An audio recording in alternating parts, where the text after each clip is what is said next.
नमस्ते दोस्तों। हर हर महादेव, जय शिव शंभू, जय भोलेनाथ। दोस्तों, आज मैं मंगल कामना चैनल द्वारा आप लोगों को एक सुंदर सा भजन सुनाने जा रही हूँ, शिव भजन। अगर अच्छा लगे तो लाइक कमेंट जरूर कीजिएगा। आइए सुनते हैं।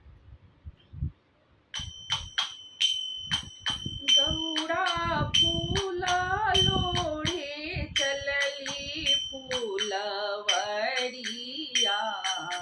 संग में सहेलिया ना। गौरा फूला लोढ़े चलली फूलवरिया, संग में सहेलिया ना। कोई बेली फूला लोढ़े, कोई चमेली फूला लोढ़े, कोई बेली फूल लोढ़े, कोई चमेली फूल लोढ़े, कोई लोढ़ लिहले धतूरा के पतिया, संग में सहेलिया ना। कोई लोढ़ लिहले धतूरा के पतिया, संग में सहेलिया ना।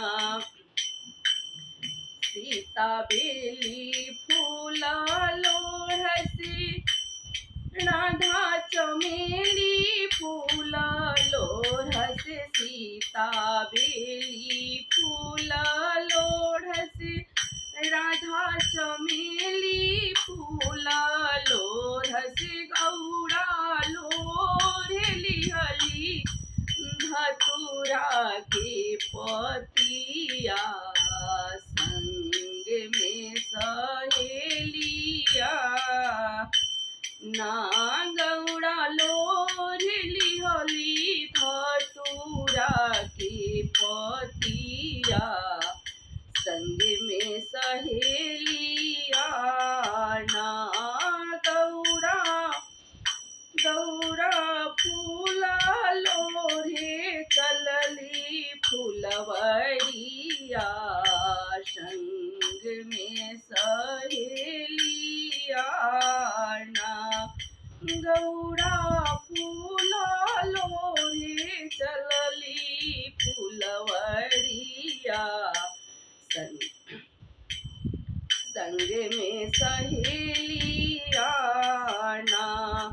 कोई राम बर मांगे, कोई श्याम बर मांगे, कोई राम बर मांगे, कोई श्याम बर मांगे, कोई मांग लिहले तपसी भिखरिया, संग में सहेलिया ना।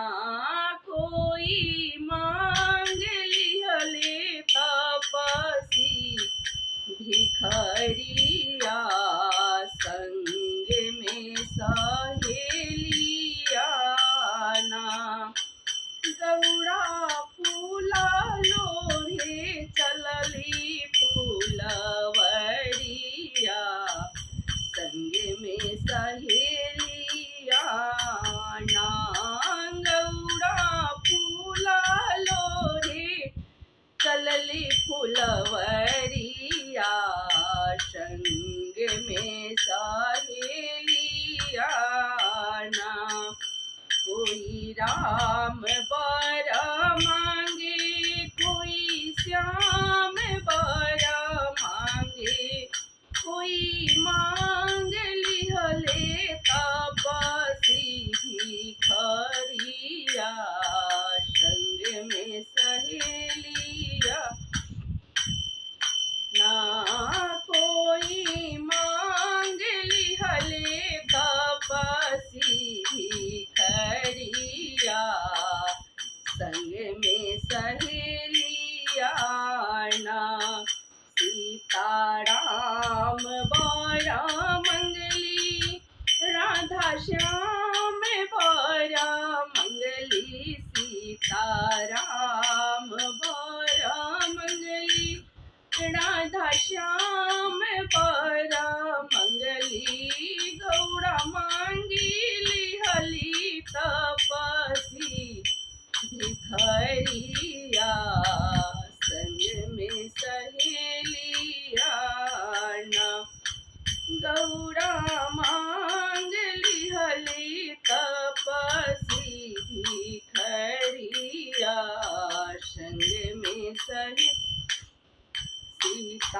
राम बर पवली राधा श्याम बर पवली सीता राम बर पवली राधे श्याम बर पवली गौड़ा पाइली हली तपसी भिखरिया संग में सहेलिया ना सीता गौड़ा पाइली हली तपसी भिखरिया संग में सहेलिया ना गौड़ा पाइली हली तपसी भिखरिया संग में सहेलिया।